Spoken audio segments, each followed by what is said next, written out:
Quem entrará no eterno lar de luz?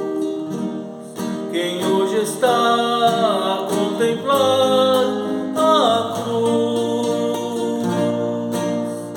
Neste mundo incrédulo, envolto em denso véu, quem achará o Salvador Jesus?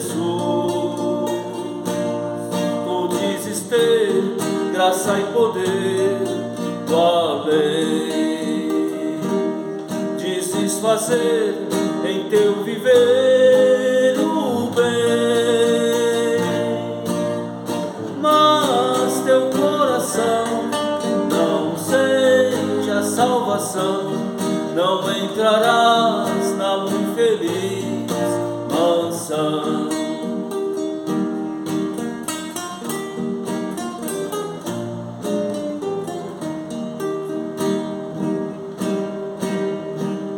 Quem ouvirá dos anjos a canção